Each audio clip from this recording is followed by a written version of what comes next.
너무 석연치 않은 게요. 이게 진짜 저는 이해가 안 가는데 이제 신임장을 사본으로 가져갔잖아요. 네, 이게 아주 핵심 중에 핵심인데. 아 핵심이에요 그게?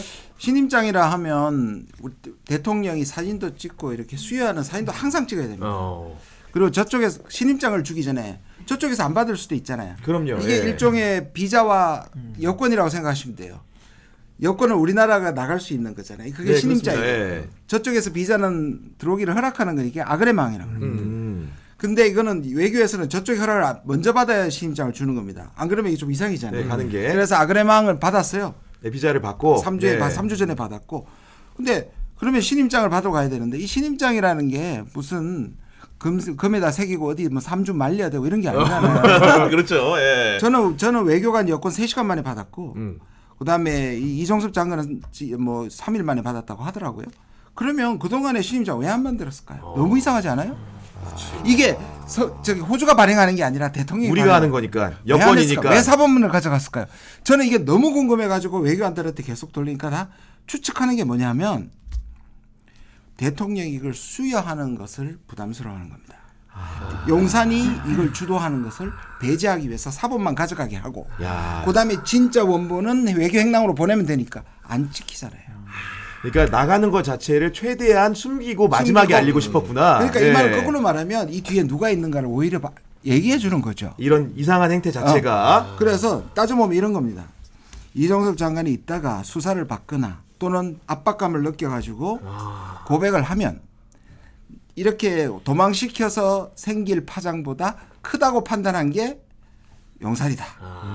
야, 이게 명쾌하게 이해가 됩니다. 그러니까 이거 자체를 안 만든 거구나. 그렇지. 같이 이렇게 주고. 네. 그러니까 그게 저쪽에서 나오는 거면 우리가 어쩔 수 없는데 신임장은 그날에 그 자리에서 할 수 있는데 신임장이 되면 대통령하고 사진 찍어야 되고. 그렇죠. 제가 보기에는 그리고 또 지금 이제 제가 파악한 것 중에 하나는 뭐냐면 이게 샜거든요. 다 호주에 보내고 나서 발표하려고 그랬답니다.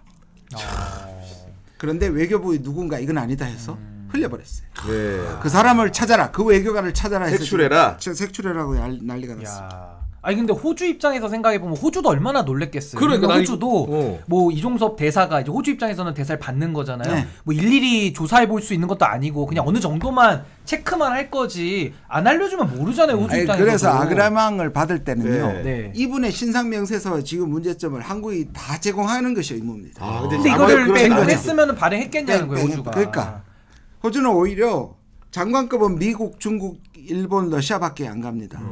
호주에는 장관급이 갈 리가 없었어요. 호주는 오히려 자기들을 또 훨씬 더 인정해준다고 높이 오히려 좋아했다가 지금 완전히 뒤통수 맞은 거 아니에요, 호주도. 아니 근데 이게 글로벌로 기망행위 아닙니까? 그럼요. 그럼 호주 본국에서 굉장히 불쾌할 거고 동양 언론에서 팍팍 때리고 있고 이 나중에 외교 문제로 비화할 가능성이 있는 거 아닙니까? 있죠. 그런데 이제 호주하고 한국은 예민한 문제가 없어요.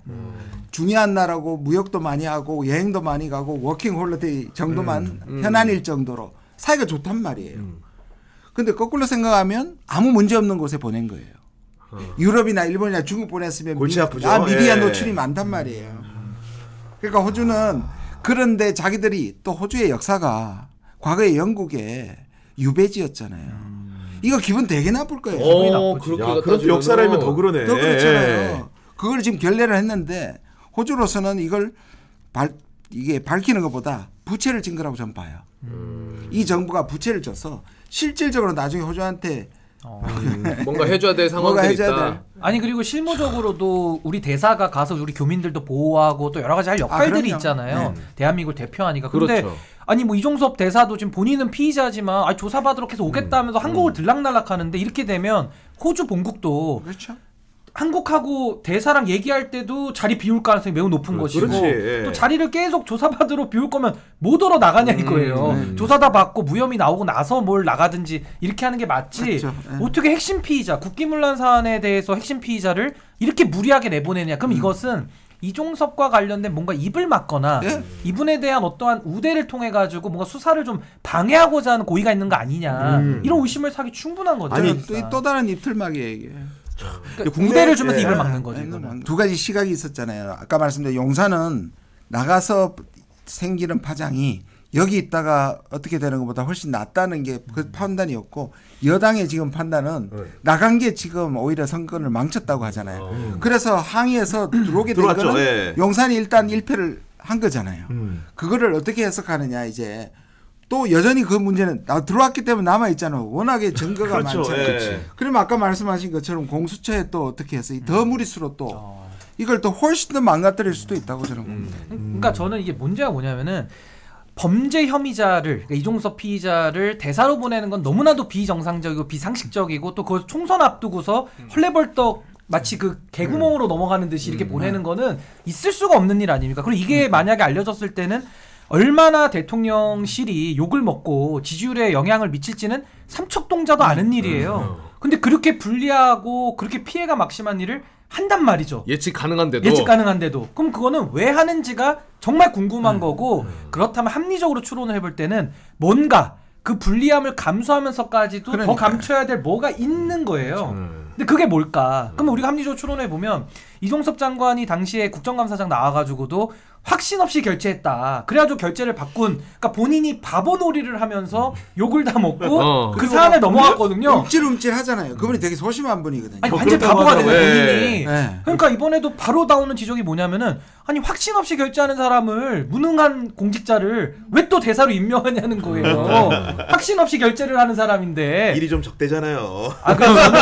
그래서 저는 이종섭 피의자를 대사로 보내는 이 비정상적인 이 불리한 상황은 저는 반드시 규명이 돼야 된다. 이런 일을 할 이유가 없는 거거든요. 그렇지. 그 저는 너무 궁금합니다. 이종섭 피의자를 안 보내줬을 때 이분이 수사받으면서 뭘 진술할지가 너무 두려우니까 빨리빨리 나가 있어. 그 두 분이 또 윤석열 대통령 나이도 같더라고요. 동갑이야, 동갑이에요? 친구야, 친구. 나이 몰랐네. 예. 종섭아 나가 있어 이렇게 한 거 같은데. 근데 세바스찬이 개그 콘서트에서 나가 있어 했잖아요. 시끄러우니까 빨리 나가 있으라고. 야 그거 그러니까 부드럽게 입을 막으면서 내보낸 거지 사실은. 이거 해명이 돼야 됩니다. 그렇죠. 제가 얘기한 게 틀릴 수도 있어요. 그러면 합리적인 거를 반박을 해야 되는데 제가 설명한 거 외에는 그 불리한 일을 할 이유가 없지 않습니까? 맞습니다.